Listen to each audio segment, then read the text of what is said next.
Om Swastiastu. Pemirsa, guru itu adalah cita-cita saya. Ketika saya masih sekolah dasar kelas 3 SD, cita-cita yang pertama sekali saya sebutkan adalah menjadi seorang guru. Namun, tahukah pemirsa, profesi guru adalah salah satu yang paling penting dalam pembangunan masyarakat dan negara. Namun di Indonesia terdapat sebuah masalah yang semakin mengkhawatirkan. Banyak orang enggan untuk menjadi seorang guru, padahal pendidikan adalah fondasi bagi perkembangan suatu bangsa. Pertanyaannya, mengapa banyak orang, terutama golongan generasi Z, kalau kita berbicara tentang generasi Z, mereka yang kelahiran tahun 1997 hingga 2012, kita sebut generasi Z, tidak ingin menjadi guru serta apa solusi untuk mengatasi masalah ini. Nah, menurutnya generasi Z untuk menjadi guru. Kita akan bahas di Talkshow Merah Putih. Tentunya sudah hadir narasumber yang akan kita ajak berbincang-bincang mengenai topik kita pada hari ini. Langsung saja saya sapa. Yang pertama ada Dr. Iketeswar Adnyana M. Hum. Beliau adalah Dekan FKIP Dwi Jendra University. Om Swastiastu Pak Swar. Sehat selalu ya. Nggih. Dan paling di tengah ini ada Ibu Dayu, Ibu Dr. Ida Ayu Eka Sriadi SPD M. Hum. Beliau adalah Wakil Rektor 1 UPMI Universitas PGRI Mahadewa Bali. Om Swastiastu Bu Dayu. Sehat selalu Bu. Dan yang paling ujung seorang guru, guru bahasa Bali, guru idola dari adik-adik kita, anak-anak dari SMA Negeri 9 Denpasar, guru bahasa Bali SMA Negeri 9 Denpasar, Ibu Ida Ayu Putri Ariniti SPD. Benar nggak Ibu Dayu nggih? Om Swastiastu Bu Guru. Sehat selalu ya. Wah, ini kalau gurunya cantik-cantik, dosennya ganteng, dekannya juga atau ibu dosennya juga cantik. Ini jadi idola. Kalau kita berbicara tentang ini menurut data yang saya baca ini, Pak laki-laki duluan ya Bu. Biasanya kan ladies first ya biasanya. Nah, apa yang Bapak lihat ini? Minat untuk menjadi guru. Bahkan Kemendikbud pun mengatakan minat menjadi guru ini sangat rendah sekali. Kemendikbud pun mengatakan ini sudah wake up call loh atau warning loh. Pendapat Anda apa Pak? Baik ya. Nah ini berkaitan dengan mengapa minat ataupun animo generasi Z itu kurang begitu tinggi ya untuk menjadi guru. Ini ada beberapa faktor yang menyebabkan. Itu pertama, nah mungkin generasi Z ini menilai kesejahteraan guru ini mungkin belum maksimal kan begitu. Karena kalau kita lihat di Undang-Undang Nomor 14 tahun 2005 tentang Undang-Undang Guru dan Dosen, itu khususnya pasal 14 ayat 1 disebutkan guru itu berhak mendapatkan gaji di atas kebutuhannya. Itu kan sangat relatif sekali. Nah ini mungkin yang dilihat oleh generasi muda ataupun generasi Z itu tentang bagaimana sih sebenarnya penghasilan guru itu. Nah, jadi kita berbicara tentang rendahnya kompensasi finansial kah? Ya betul, karena di daerah timur terutama yang bisa kita lihat secara kasat mata kan, itu guru honorer itu kan ada yang mendapatkan 300.000 sampai dengan 1 juta. Coba dibayangkan dengan gaji per bulan penghargaan seperti itu merupakan penghargaan yang sangat rendah bagi profesi guru. Nah karena dalam undang-undang dikatakan bahwa guru itu adalah pendidik profesional yang tugasnya adalah mengajar, mendidik, melatih, mendampingi dan mengevaluasi proses pembelajaran sehingga menghasilkan generasi muda ataupun sumber daya manusia yang berkualitas. Nah kalau misalnya pendapatan guru seperti itu, coba dibayangkan bagaimana nantinya guru itu akan bisa meningkatkan konsen kepada tugas-tugasnya begitu. Oke, kita berbicara tentang rendahnya kompensasi finansial, bahkan kalau kita bisa berbicara tentang gaji guru jauh di bawah standar, apalagi kalau kita berbicara tentang pengabdian seorang guru di pedesaan, seperti itu Pak? Ya. Seperti itu. Permasalahannya salah satunya. Nah, bagaimana dengan permasalahan berikutnya? Apakah beban kerja yang begitu berat mengajar, bukan hanya sekedar mengajar, tetapi mengurus administrasi, kemudian ekstrakurikuler, kemudian tuntutan orang tua dan masyarakat juga menjadi permasalahan yang akhirnya, aduh, ini berat banget nih jadi guru. Jadinya anak-anak sekarang generasi Z enggan untuk menjadi guru. Bapak melihat hal tersebut kah? Ya betul. Ini sebenarnya kan bisa kita lihat kan, guru itu kan tugas utamanya itu kan harusnya mendidik dan mengajar kan begitu. Apalagi sekarang ada suatu keharusan ataupun kewajiban ini terutama bagi guru yang ASN ya, itu harus dia melakukan suatu inovasi pembelajaran itu melalui PMM ya, platform Merdeka Belajar begitu. Di sana dia itu akan bisa membentuk komunitas belajar, kemudian bisa berbicara berkaitan dengan pertukaran praktik baik selama pembelajarannya begitu. Sekarang terkesannya, dan saya membaca itu banyak di media massa, itu guru itu kan sekarang berburu sertifikat kan begitu. Ini kan kepentingannya adalah untuk sasaran kinerja pegawai ya, itu SKP begitu. Nah kesannya seperti itu. Nah sehingga ini saya pikir ini untuk membebani ataupun memberikan suatu tugas-tugas tambahan kepada guru itu ya seharusnya dikurangi, sehingga guru itu bisa fokus dalam mengajar kan. Apalagi sekarang ini kan ada guru penggerak begitu kan.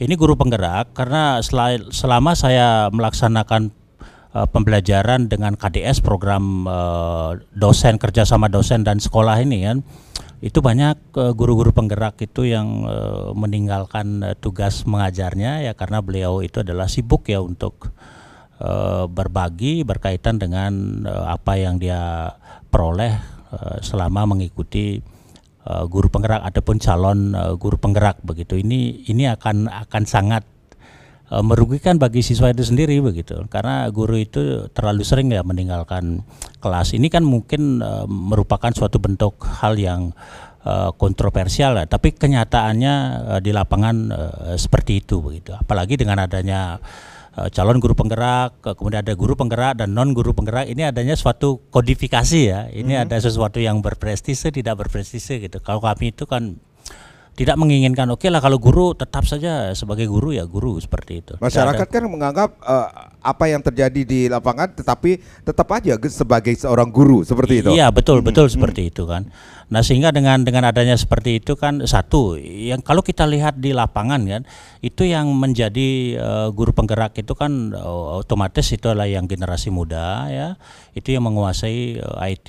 Nah kemudian guru-guru yang seperti saya ini, nah mungkin sudah tidak sanggup menjadi guru penggerak, sehingga kodifikasi ini akan menimbulkan suatu kontroversial itu menurut pengamatan saya ya. Nah ini saya sampaikan ini karena saya selama 4 bulan itu mengadakan kerjasama dosen dan sekolah itu ya di SD 6 Sumerte begitu. Baik, saya ke generasi berikutnya, generasi X nih kayaknya Bu Dayu. Generasi X kan kita mengetahui generasi yang kelahiran 65 sampai 80-an seperti itu.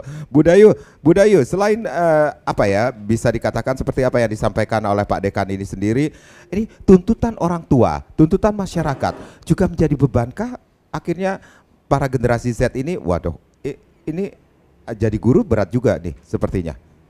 Ibu melihatnya seperti itu kah? Iya juga, artinya guru itu selain harus menyiapkan, jadi selain harus menyiapkan kegiatan pembelajaran ya, buat persiapan pembelajaran, melaksanakan proses pembelajaran, lalu menilai hasil belajar siswa.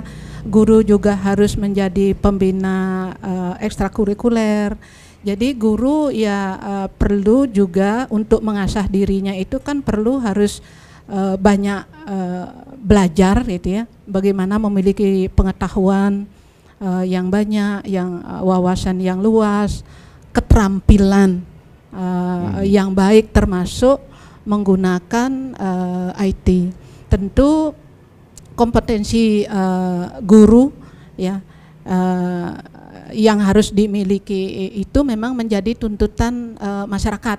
Bagaimana masyarakat menuntut seorang guru yang betul-betul memiliki karakter yang baik sehingga menjadi teladan bagi anak didik.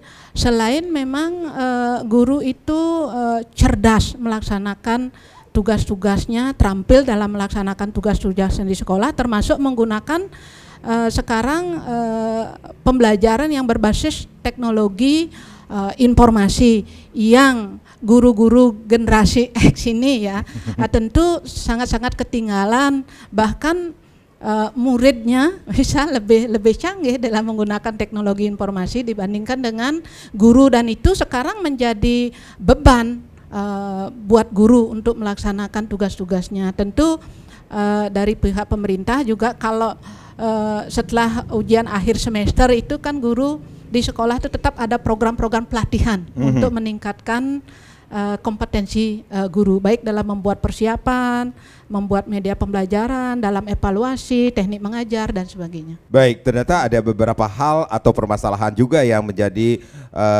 bahan pertimbangan kenapa generasi Z saat ini enggan untuk menjadi guru. Nanti kita akan bahas lagi narasumber kami. Kita rehat sejenak, nanti kita akan lanjutkan lagi. Pemirsa jangan kemana-mana, kami akan kembali, tapi tentunya setelah yang berikut ini.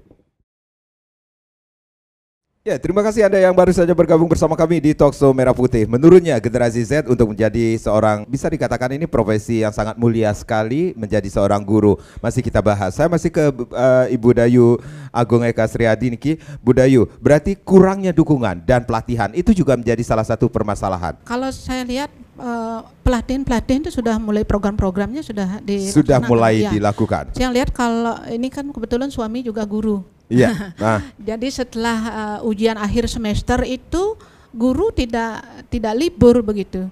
Tetapi murid libur sebulan, guru kan libur. Guru itu kan di sekolah dibuatkan program-program pelatihan, workshop untuk meningkatkan kompetensi guru. Ini bisa dikatakan untuk menghadapi tantangan mengajar di kelas nantinya juga mungkin, Bu? Betul, untuk menghadapi tantangan. Hanya saja memang terus terang terkait dengan penggunaan teknologi informasi itu ya, yang sekarang dengan berbagai platform, berbagai aplikasi di sekolah itu kan juga artinya selain guru mempersiapkan dan melaksanakan proses pembelajaran, juga ada aplikasi-aplikasi yang menjadi kewajiban guru yang harus diisi. Misalnya ada e-kinerja, ada PMM, kemudian juga ada namanya si Kepo gitu. Saya dengar banyak guru-guru yang sudah berusia ya, yang disebut generasi X ini kewalahan, tidak mampu. Mungkin akhirnya memohon bantuan kepada guru-guru yang lebih muda. Bahkan ada juga guru muda yang menyampaikan ya menjadi beban tersendiri juga, karena selain melaksanakan kewajibannya sendiri juga kan harus membantu guru-guru yang sudah lebih tua terkait dengan penggunaan aplikasi-aplikasi itu. Baik. Tetapi tampaknya itu memang juga dilatih, tetapi kan tidak bisa mengikuti ya guru-guru yang muda terkait dengan itu. Oke, ini generasi yang meletek ya, baru guru-guru yang kelahiran bisa dikatakan milenial seperti itu ya. Iya Bu ya. Di sebelahnya ibu guru kita ini, Ibu Ida Ayu Putri Ariniti SPD, guru bahasa Bali SMA Negeri 9 Denpasar. Bu Guru, ini kalau ngomongin tentang guru ini jauh ya. Mungkin Bu Dayu ini adalah guru atau dosen ibu guru dulu seperti itu ya. Iya. Kalau kita lihat nih perbedaan jedanya seperti itu. Nah, ini dari beberapa permasalahan seperti rendahnya kompensasi finansial, kemudian beban kerja yang cukup berat, kemudian kurangnya dukungan dan bisa dikatakan pelatihan juga sudah banyak dilakukan, dan tuntutan, karena itu merupakan tuntutan banget ya untuk menjadi seorang guru. Status sosial yang rendah itu juga menjadi permasalahankah Ibu Guru melihatnya, sehingga anak-anak generasi Z saat ini enggan untuk menjadi guru? Kalau menurut saya status sosial yang rendah enten nggih. Mungkin kalau anak-anak di sekolah nih tidak melihat apakah berapa gurunya mendapatkan misalkan finansial itu sudah pasti mereka tidak mengetahui, kecuali orang tuanya. Salah satunya menjadi guru genten nggih, makanya mungkin dia tahu genten. Status sosial yang anak-anak pikirkan, apakah saya tidak menjadi sepertinya bukan itu yang menjadi permasalahan anak-anak nih enggan menjadi seorang guru. Kalau menurut yang.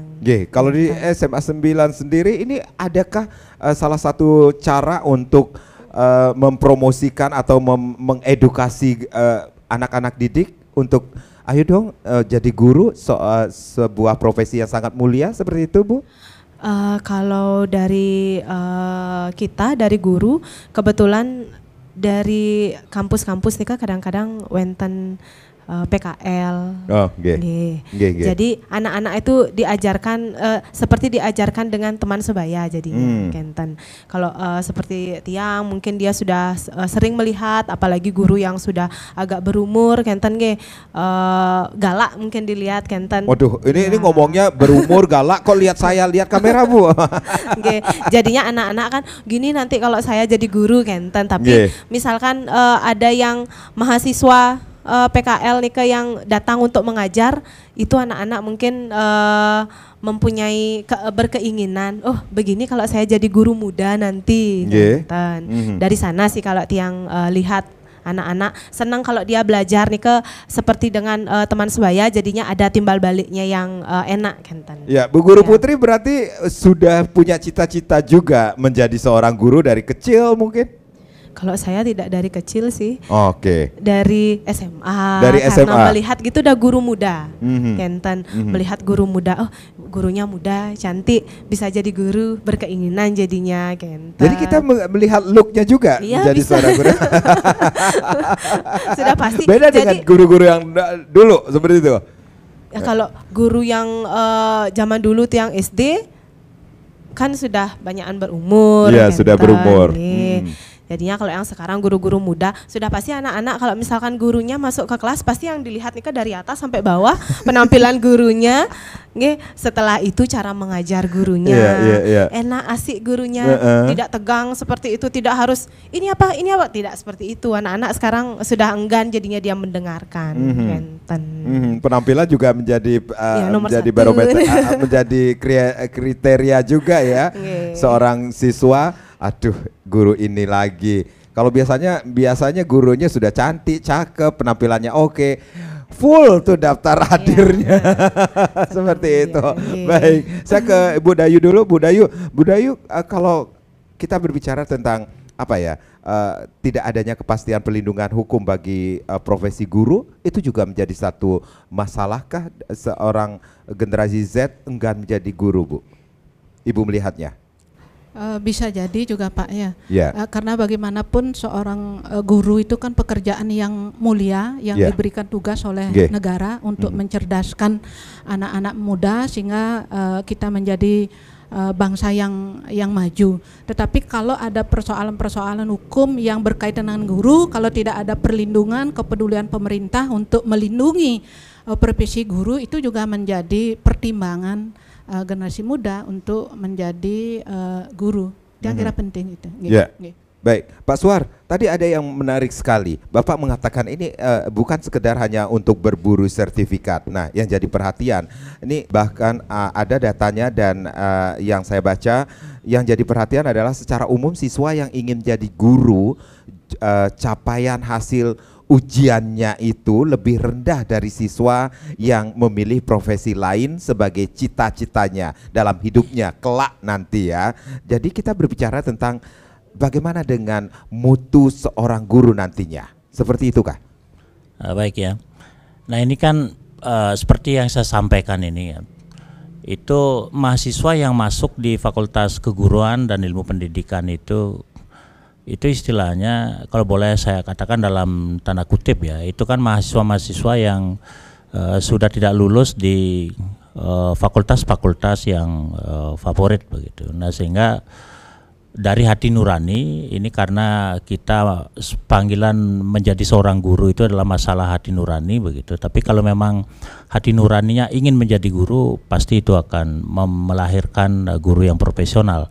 Tapi ini banyak itu calon-calon guru ataupun mahasiswa yang memilih itu ibaratnya mereka itu asal kuliah saja ya, kuliahnya di keguruan, ini yang sangat berbahaya begitu, sehingga kualitas proses pembelajaran itu akan berimbas kepada sumber daya manusia yang dihasilkan. Saya berikan contoh. Ini pemahaman tentang, karena selama saya melaksanakan KDS lagi, itu adalah miskonsepsi yang ada di guru itu begitu banyak ya.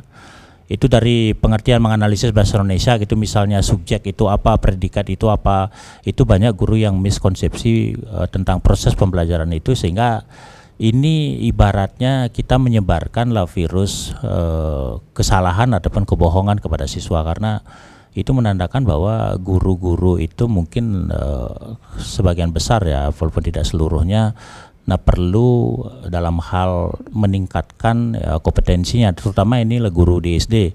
Ya karena guru di SD itu kan menjadi guru kelas ya, coba dibayangkan itu menguasai sekian ilmu, saya pikir semuanya tidak akan terdalami dengan baik. Ini dari hasil kajian kerjasama dosen dan sekolah, memang seperti itu. Banyak ada miskonsepsi karena di kelas 5 SD itu sudah diajarkan tentang kalimat majemuk gitu misalnya kan.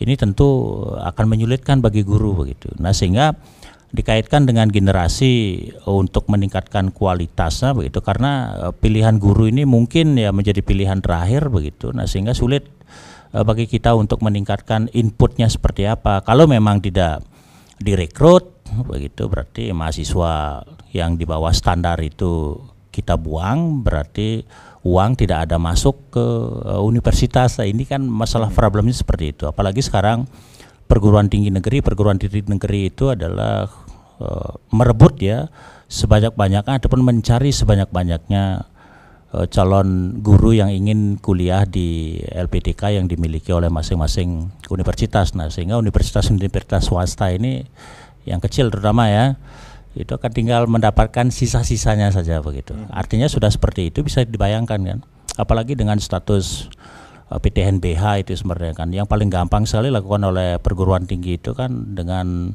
mencari banyak student body-nya kan, dari sana dia akan mendapatkan pemasukan begitu. Nah bagi LPDK yang masih kecil, nah itu tinggal sisa-sisanya saja begitu, dan inputnya itu juga kurang bagus begitu. Sehingga kami dari akademisi dari LPDK selalu menekankan ini kepada dosen-dosen begitu, bagaimana caranya kita melakukan perubahan inovasi pembelajaran itu, karena inputnya memang seperti itu, rendah inputnya, mudah-mudahan nanti sekian persen untuk kualitas SDM-nya itu meningkat. Nah itu harus kita berjuang keras begitu. Nah sehingga ke depan nanti arahan dari pemerintah ini, lakukanlah program-program untuk pengangkatan guru itu adalah secara reguler, jangan tahun-tahun politik saja baru ada pengangkatan begitu kan akan susah begitu. Kita mengetahui juga kan sejak diberlakukannya undang-undang guru dan dosen ini sendiri, bagaimana dengan proses apa yang Bapak lihat dengan undang-undang guru dan dosen ini sendiri? Kalau sebagai dosen itu kan di dalam undang-undang guru dan dosen itu kan, dosen itu kan sama-sama kita adalah sebagai pendidik profesional kan, tetapi dosen itu adalah plus sebagai ilmuwan.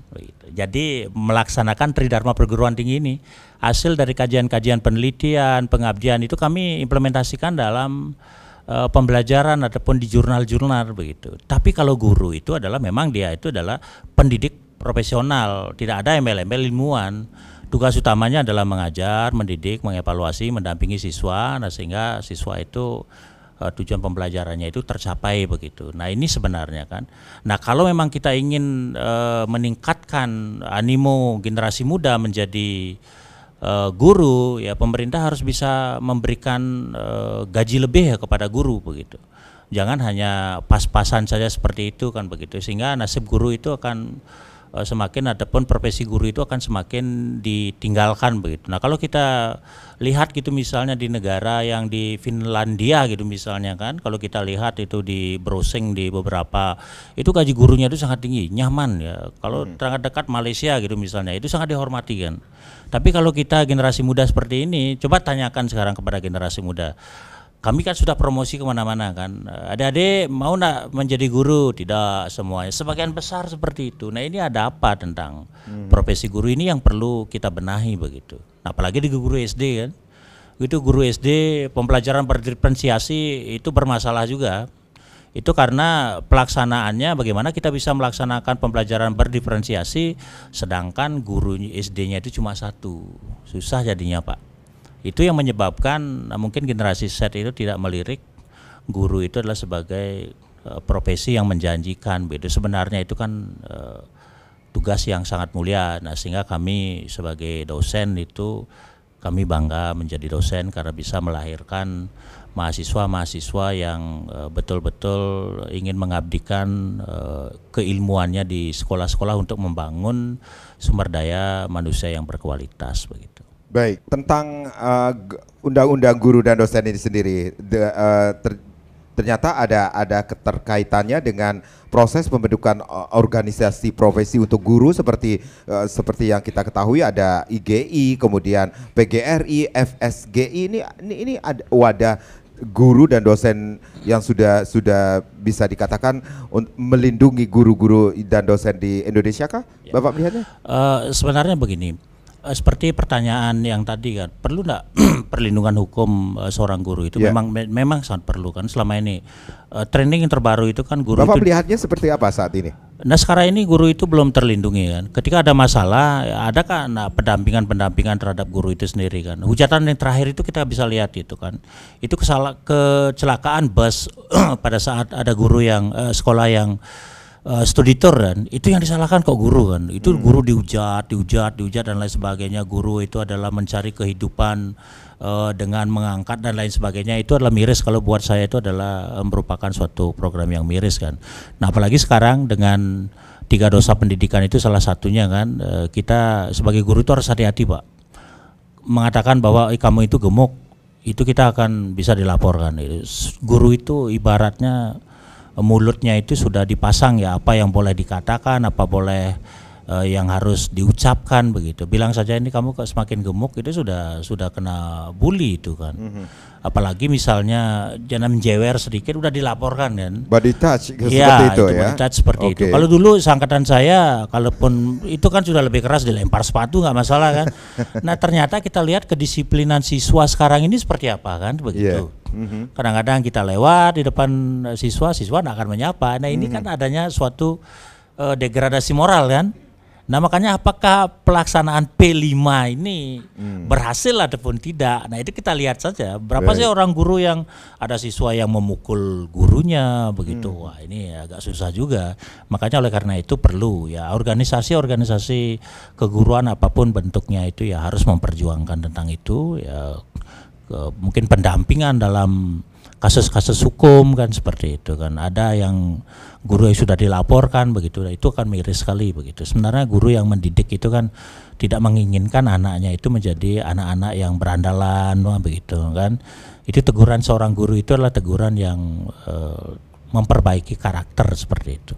Ya, ibaratnya guru adalah orang tua kita yang kedua seperti itu ya Bapak ya. Baik, nanti kita akan lanjutkan lagi bagaimana generasi Z yang menurun minatnya untuk menjadi seorang guru. Pemirsa jangan kemana-mana, Talkshow Merah Putih akan kembali sesaat lagi.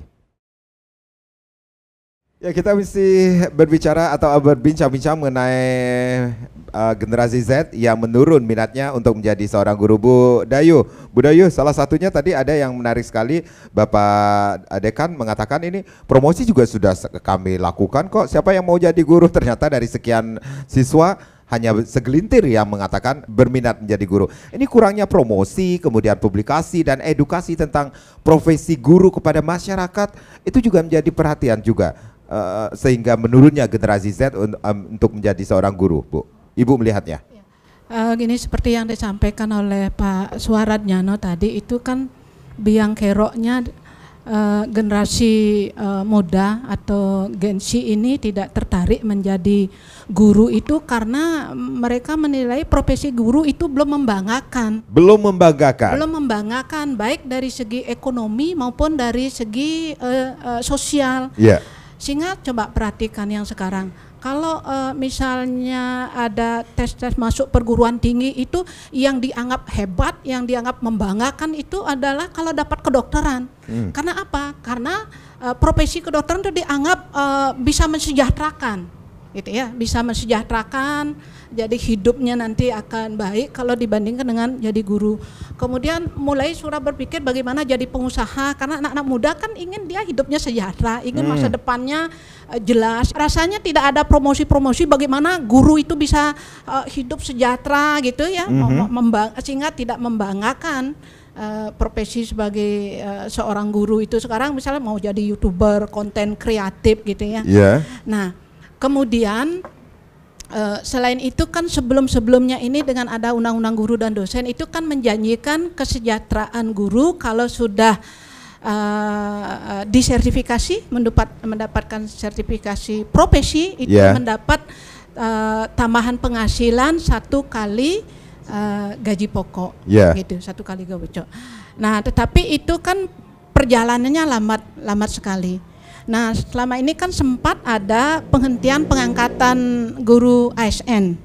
Ya, lalu di sekolah-sekolah itu kan banyak kekurangan guru, tidak hanya di swasta termasuk di negeri. Sehingga sekolah-sekolah itu kan merekrut guru honorer dan guru kontrak. Yang guru kontrak mungkin sudah gajinya minimal lah UMR, tetapi yang guru-guru honor ini kan banyak di bawah UMR. Sehingga generasi muda melihat mungkin ya kakak-kakak tingkatnya yang jadi guru honorer banyak keluhan gajinya kecil gitu, belum diangkat. Yang honor yang honor saya dengar juga hampir pensiun, ada yang belum diangkat juga. Kan bisa jadi mereka menyaksikan langsung orang tuanya yang jadi guru sudah lama misalnya menghonor jadi guru ya, honor jadi guru di sekolah belum diangkat, merasakan hidup mereka itu tidak sejahtera, kan bisa jadi membuat anak-anak muda itu juga tertarik menjadi guru. Gitu. Nah, sekarang kan baru sekarang mulai artinya untuk mengisi formasi guru, jadi tidak hanya melalui PNS, tetapi sudah melalui rekrutmen melalui P3K. Gitu. Nah, dengan itu mungkin sudah mulai ada kalau ini lancar gitu ya pengangkatannya, ya pasti generasi muda semakin tertarik untuk jadi guru. Bagaimanapun mereka kan pasti berpikir masa depannya. Kalau saya tidak memiliki masa depan yang baik gitu, tidak menjanjikan, tidak ada kepastian, kan lebih baik saya cari profesi yang lain saja untuk masa depan, seperti itu. Nah, sekarang kan sudah ada informasi yang lebih baik. Jadi saya dengar dari Menteri Pan RB itu guru-guru honor dan guru kontrak ini kan segera akan diangkat menjadi P3K walaupun melalui proses tes, dan itu kalau tidak salah saya dengar yaitu sebagai prasyarat formalitas lah gitu, artinya ada janji suatu kepastian mereka akan diangkat menjadi guru. Kemudian yang guru honor dan guru kontrak itu sebelum 2024 ini untuk mendapatkan tunjangan profesi satu kali gaji itu kan harus ikut PPG dalam jabatan yang sudah honor dan kontrak itu. Jadi untuk mendapatkan tunjangan satu kali gaji itu harus punya sertifikat pendidik, lalu mereka mengikuti PPG yang sudah bekerja yang namanya PPG dalam jabatan. Itu selama 3 bulan. Jadi dites, kemudian kalau lulus nanti akan mendapatkan satu kali tunjangan profesi. Jadi, nah itu kan berarti 2 kali lipat lah gaji pokoknya ditambah dengan tunjangan profesi, mungkin sudah lebih baik. Nah sekarang sejak 2024 kebetulan kami di Universitas PGRI Mahadéwa Indonesia memiliki izin menyelenggarakan PPG. Menyelenggarakan PPG. Nah sekarang ada informasi bahwa yang guru honorer dan yang guru kontrak ini tidak lagi harus kuliah PPG selama 3 bulan daljab itu, yang mereka harus ikut PPG sambil tetap bekerja di sekolah, karena di sekolah kan banyak kekurangan guru. Gitu. Sekarang tidak lagi itu, tetapi sudah langsung nanti ujian pengetahuan namanya UP dan ujian kinerja, ujian praktek mengajar. Jadi sudah dipermudah. Nah, nanti begitu lulus akan mendapatkan tunjangan sertifikat profesi. Saya kira sudah lebih baik itu kebijakannya. Nah sekarang kami juga menyelenggarakan PPG prajabatan. Nah PPG yang prajabatan ini begitu mereka tamat tidak lama masa tunggunya. Begitu ada bukaan kebanyakan sudah diangkat. Hanya 1-2 aja yang belum cepat pengangkatannya. Nah terkait dengan ini menurut saya Pak ya, nah, ini sudah jelas sudah sekarang ada PPG dalam jabatan yang sudah jadi guru yang itu untuk meningkatkan penghasilannya dengan mengadakan PPG dalam jabatan. Lalu untuk yang baru lulus nanti melalui PPG prajabatan. Nah, mungkin ke depan seperti sekolah kedinasan itu menurut saya bagus. Jadi calon-calon guru yang sudah lulus sertifikat lulus pendidikan profesi guru selama 1 tahun itu langsung penempatan, tidak melamar lagi. Seperti sekolah kedinasan begitu tamat ditempatkan. Mereka sudah ditempatkan. Karena ini sudah lulus seleksi secara nasional, berarti ini betul-betul memang calon guru yang memiliki sudah berkualitas karena dia kompeten, diuji. Seperti itu. Ya, dia diseleksi. Yeah. Jadi lulus seleksi secara nasional menurut saya itu adalah calon-calon yang berkualitas. Nah, begitu tamat tidak usah melamar lagi. Jadi langsung ditempatkan di sekolah-sekolah yang memang kekurangan guru yang selama ini kan betul banyak kekurangan guru. Itu banyak keluhan kekurangan guru yang guru-guru harus merangkap, mengajar melebihi dari kewajibannya mengajar kan 24 jam, tetapi banyak guru 30 jam bahkan lebih mengajar. Itu kan juga membuat guru menjadi tidak bisa kelelahan ya, tidak bersemangat lagi, kekurangan secara fisik juga berpengaruh. Secara fisik kekurangan energi secara juga, psikologis juga ya Bu ya. Secara psikologis. Kemudian tidak bisa fokus juga. Saya ke Bu Guru Putri dulu. Bu Guru Putri, ini ngomongin tentang apa yang sudah disampaikan oleh Pak Suwar, kemudian Bu Dayu Niki sendiri. Kita mengetahui ini, ganti kepemimpinan, ganti kurikulum lagi. Nah, saat ini kan kurikulum Merdeka Belajar seperti itu ya Bu ya. Ini intinya adalah terpusat ke siswa nih. Tapi banyak guru juga mengatakan ini cukup memberatkan ya Bu. Saya secara pribadi, iya. Apa yang menyebabkan? Kita mempelajari dari sebelumnya, yaitu menggunakan kurikulum 2013 kan, kemudian seketika berubah menjadi kurikulum Merdeka Belajar, yang dimana katanya sekarang anak-anak yang merdeka belajarnya nih tidak hanya dari kita saja pengetahuannya, kan Kentan bisa dia dari teknologi, tapi memang harus terpantau dengan kita. Selain itu benar yang dikatakan Bapak Dekan tadi, kemudian Bu Dayu, yang dimana administrasi guru punika lumayan memberatkan, seperti modul ajar, kemudian bahan ajar berupa PowerPoint, LKPD yang seperti ini kemudian yang dikatakan Bapak Dekan tadi juga guru penggerak nih memang lumayan menyita waktu mengajar peserta didik kan. Jadi kita sibuk dengan PMM, kemudian sibuk dengan modul ajar, tapi anak-anak terbengkalai kan. Ya. Jadi kita pun, saya yang di umur segini saja benar-benar masih mempelajari kurikulum Merdeka yang baru niki, belum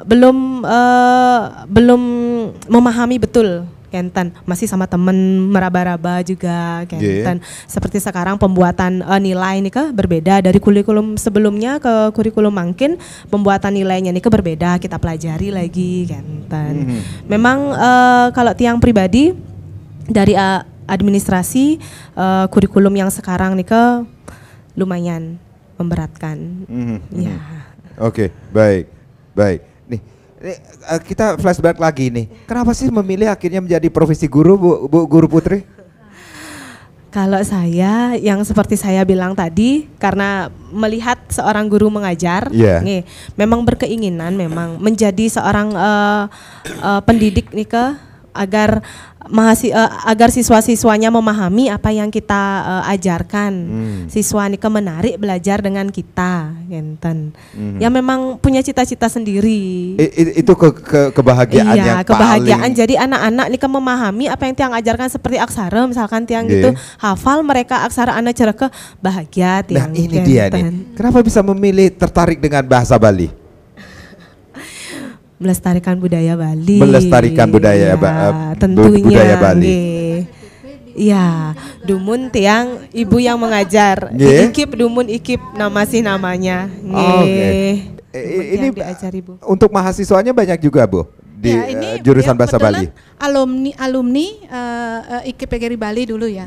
Sekarang namanya Universitas PGRI Mahadewa Indonesia. Komitmen untuk melestarikan bahasa Bali itu salah satunya dengan memberikan beasiswa bebas SPP untuk mahasiswa bahasa Bali. Dari tahun 2010-an nih sudah bebas SPP untuk anak-anak bahasa Bali, sehingga sempat banyak sekali yang melamar menjadi guru bahasa Bali, dan sebagian mereka juga sekarang menjadi penyuluh. Menurut yang sungguhnya di SD untuk penanaman awal itu, apalagi terkait dengan pelestarian bahasa Bali yang menjadi keluhan banyak pihak, generasi muda kita banyak tidak bisa, anak-anak kita banyak tidak bisa berbahasa Bali, seharusnya diangkat guru bahasa Bali yang memang megang mata pelajaran bahasa Bali di SD. Kemudian generasi muda yang agar memiliki minat yang tinggi untuk masuk ke jurusan bahasa Bali yang nanti melestarikan dan mengembangkan bahasa Bali, ya buat mereka memiliki masa depan juga. Apa masa depannya? Mereka jelas bisa diangkat menjadi guru bahasa Bali. Baik, itu yang menjadi PR kita juga ya, Bu ya. Baik. Baik. Kita akan rehat sejenak, nanti kita akan lanjutkan lagi. Pemirsa jangan kemana-mana, tentunya akan ada dampaknya ketika minimnya minat untuk menjadi guru. Apa dampaknya? Nanti kita bahas. Kami akan kembali saat lagi. Ya, menurutnya generasi Z untuk menjadi seorang guru atau profesi yang sangat mulia, itu yang dikatakan oleh masyarakat banyak ini sendiri. Pak Suar, kalau kita berbicara tentang ini menurunnya data sudah mengatakan banyak juga yang mengatakan tidak ingin menjadi guru. Ini tentunya akan ada dampak yang akan kita rasakan untuk jangka panjang ini, minimnya minat menjadi seorang guru. Bapak melihatnya, apa dampaknya? Nah, ini dampaknya kan begini. Nah, mungkin kalau guru itu sudah seangkatan saya, itu sudah banyak yang pensiun ya.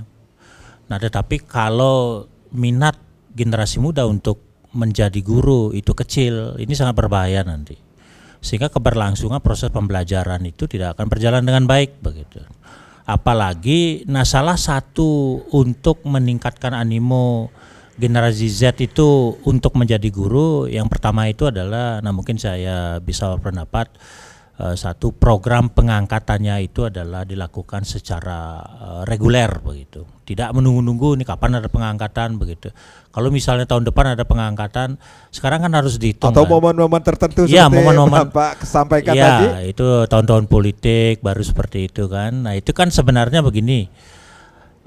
Kita itu walaupun sekarang itu kan di moratorium kan untuk pembukaan program studi yang berkaitan dengan pendidikan ya, itu karena sudah jenuh. Sebenarnya ini pemerintah ya, agak kurang langkah begitu. Misalnya kan sekarang dibuka teknik informatika gitu misalnya, semua orang ke sana, yang lain juga buka yang lain, kemudian keperawatan kan banyak kan. Kemudian yang lainnya dibuka, ini kan otomatis nanti kualitasnya juga tidak akan bagus. Nah, sehingga mungkin bisa saya berpendapat bahwa ini adalah pengangkatannya itu adalah secara reguler, dan kemudian yang kedua, mungkin pemerintah perlu memikirkan tentang pendapatan dari guru itu, sehingga guru itu adalah bukan suatu profesi yang tidak membanggakan. Banggalah menjadi seorang guru begitu, dan sehingga menjadi guru itu sebenarnya kalau menurut saya itu adalah bukan profesi yang sangat menyenangkan begitu. Kita selesai mengajar, mengerjakan tugas bisa bersama keluarga gitu. Kalau dibandingkan dengan pegawai-pegawai yang lain, itu agak susah juga kita mengelola waktu untuk bertemu dengan keluarga. Nah, berkaitan dengan itu, itu saya menghimbau kepada generasi muda, jangan terlalu pesimis, harus tetap optimis. Itu menjadi apapun kalau sudah diikuti dengan hati nurani dan keprofesionalan, itu pasti akan menjamin tentang kualitas guru ataupun kualitas pengetahuan yang nantinya adik-adik di generasi Z itu memiliki. Nah, untuk mengantisipasi ini ya, pemerintah harus pertama lakukan pendataan yang secara akurat, berapa kebutuhan guru per tahunnya. Kemudian yang kedua, kemudian berapa tahun sekali itu ditingkatkan penghasilan guru, itu harus jelas. Guru itu adalah profesi yang profesional ya. Nah, sehingga ini yang perlu ditanamkan, sehingga guru-guru itu adalah betul-betul berkualitas, dan generasi muda itu mendapat kesempatan ataupun tidak pesimis ya terhadap menjadi guru, ya harus bangga menjadi guru. Nah, apapun pekerjaannya kalau dilakukan ataupun dikerjakan secara profesional, pasti itu akan membanggakan. Baik, nah ini saya ke Bu Guru Putri nih. Tentunya bangga sekali ya jadi guru ya Bu Guru ya. Nah, Bu Guru Putri, bangga ya Bu Guru ya. Sangat bangga. Bisa ketemu sama murid-murid. Nah ini apa yang Ibu inginkan, apa yang Ibu harapkan ke depannya Bu? Dengan Ibu menjadi seorang guru, kemudian menurunnya generasi Z untuk menjadi minat menjadi seorang guru ini sendiri Bu. Kalau menurut saya benar sekali seperti yang sudah dikatakan Bapak Dekan dengan Ibu Dayu tadi, bahwa profesi guru itu jangan dikesampingkan karena finansialnya. Jujur kalau Tiang boleh cerita, Tiang Nika setelah jadi guru tidak langsung diangkat menjadi PNS atau P3K seperti sekarang. Tiang sudah mengabdi atau mengonor Nika selama 7 tahun. Kalau masih honor Nika masih dibayarkan oleh sekolah, memang ada yang di bawah UMR mendapatkan gaji. Saya juga pernah seperti itu Dumun. Kemudian setelah diangkat menjadi kontrak provinsi, sudah UMR gajinya, tapi benar yang dikatakan Bu Dayu, hanya bisa hidup sederhana, menghidupi keluarga kecil. Saya perempuan, kalau laki-laki rasanya cukup tidak kebutuhan anak-anak seperti susu, pampers kan kentan tidak muluk-muluk memang kita untuk pekerjaan nih memang gaji itu harus lumayan lagi untuk profesi guru yang mengajar dan mendidik anak-anak selama dari SD dah bilang sampai tamat SMA kenten. Mungkin itu yang sudah dilihat para generasi mungkin yang sudah mengetahui kalau anak yang di sekolah yang Tiang ajar mungkin kan belum mengetahui secara finansial berapa mendapatkan gurunya gaji, tapi yang ketika dia sudah akan mencari kuliah sudah mengetahui gimana pasti dia mencari perbedaan kalau di profesi ini berapa nanti kerja yang mendapatkan gaji di ini berapa, mungkin itu yang akan membuat mereka mundur, tidak menjadi seorang guru karena honor lama, pengangkatan lama ada Nika seperti Tiang baru juga pengangkatan P3K. Jadi kedepannya agar di slot khusus, pokoknya khusus untuk bahasa Bali lagi, bahwa bahasa Bali berdiri sendiri. Kalau memang yang lain ada bukaan, bahasa Bali harus ada bukaan juga. Dan lancar setiap kalau memang ada pensiun lancar wenten bukaan malih kenten. Tapi kalau yang dibilang Bu Dayu tadi seperti PPG yang prajabatan nih Bu Dayu, setelah selesai kuliah kemudian prajabatan, kemudian dia tinggal penempatan saja, itu lebih bagus lagi. Tidak seperti kita lagi menaruh lamaran di sekolah sini, menaruh lamaran di sekolah sini, yang mana yang manggil duluan kenten, masih terombang-ambing lah kenten. Padahal banyak dibutuhkan guru nih banyak dibutuhkan kenten. Dengan permasalahan-permasalahan tersebut tetapi sebagai seorang guru, seorang pendidik ini tidak menyurutkan profesi apa bisa dikatakan Bu Putri ini sendiri untuk menginfluenskan atau memberikan ilmu kepada anak-anak didik Ibu ya. Tidak, kalau Nika kan kembali lagi ke hati nurani, memang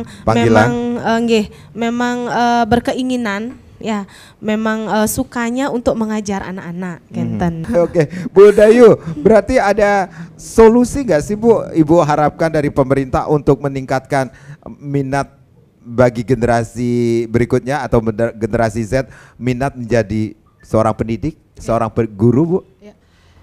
Menurut saya jadi untuk meningkatkan minat generasi muda untuk menjadi guru seperti yang sudah kita perbincangkan tadi, yang pertama ke depan ini ke depan buat profesi guru itu membanggakan. Sama seperti di Finlandia, sama seperti di Malaysia. Karena kalau jadi guru itu finansialnya tinggi sehingga mereka sejahtera, mereka bergengsi, sehingga yang seperti yang Bapak sampaikan tadi, anak-anak yang nilainya tinggi itu akan mau berburu menjadi guru, bukan memilih profesi yang lain. Yang lain untuk masa depannya. Kalau sudah gaji guru itu tinggi, penghargaan di masyarakat juga tinggi gitu ya. Jadi sehingga profesi itu menjadi membanggakan. Saya yakin anak-anak atau generasi muda yang pintar-pintar, yang nilai-nilainya bagus itu akan memilih profesi menjadi guru, sehingga ke depan betul-betul guru itu adalah guru yang cerdas selain memiliki karakter yang baik yang nanti bisa menghasilkan generasi muda yang cerdas, yang berkualitas dan berkarakter.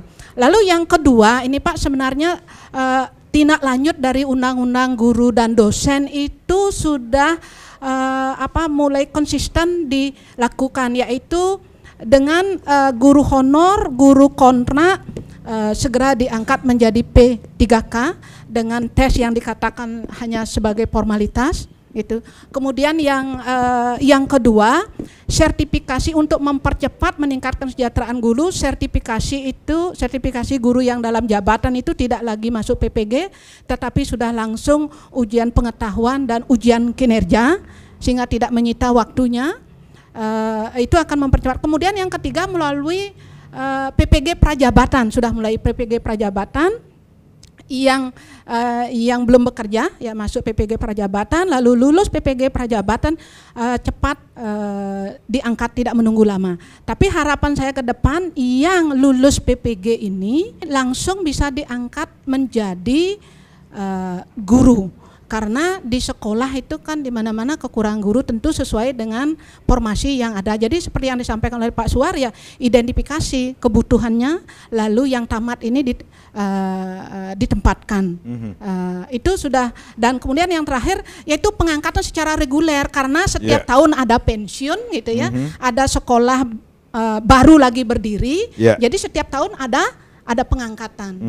Sehingga pasti calon-calon guru yang sudah lulus PPG gini ini pasti mereka akan diangkat sehingga jelas masa depannya. Saya kira generasi muda akan tertarik untuk jadi guru. Ya, Pak Suar, ini kita akan memasuki tahun ajaran baru Niki sendiri. Ada momentum nggak sih Pak agar generasi Z kita ini semakin tertarik untuk guru menjadi profesi mereka nantinya kelak? Nah ini kan menjelang pendaftaran mahasiswa baru ya. Ini kita perlu mengadakan suatu inovasi, terutama ini untuk lembaga pendidikan, tenaga pendidikan LPTK ya. Itu karena ibaratnya kita universitas ini kan kita harus melakukan suatu pemasaran dengan melakukan suatu promosi begitu. Nah sehingga promosi-promosi ini yang menjadi menarik ya bagi generasi muda itu yang kita harus adaptasi ya.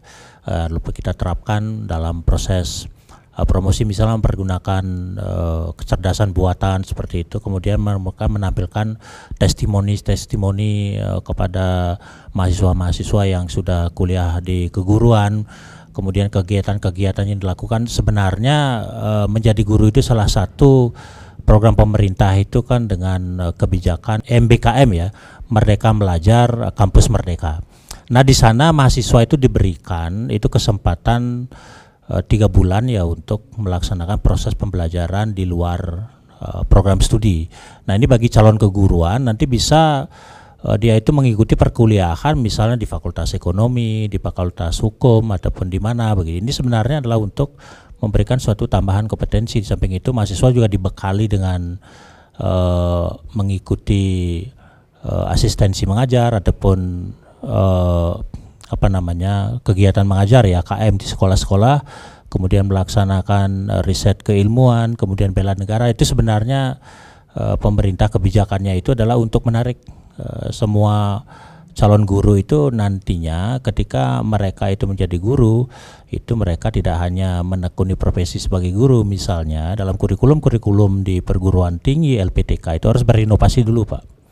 Jangan hanya itu saja inovasi kurikulumnya. Nah sehingga dengan inovasi yang dilakukan oleh LPTK berkaitan dengan kurikulumnya itu akan menjadi daya tarik ya, karena ibaratnya kita kan harus tetap berpromosi begitu. Baik, terima kasih Pak Suar, Bu Dayu, Bu Putri, Bu Guru Putri, tetap semangat mengajar anak-anak kita, adik-adik kita di SMA Negeri 9 ya. Salam buat mereka semua ya. Yang pastinya pemerintah dan berbagai pihak terkait perlu melakukan upaya serius untuk meningkatkan minat menjadi guru di Indonesia. Dengan meningkatkan kesejahteraan dan prestise guru, diharapkan akan lebih banyak lagi orang tertarik untuk memilih profesi mulia ini. Saya Medi Sekedar Karang, terima kasih. Kita berjumpa lagi di lain kesempatan. Om Santi Santi Santi Om.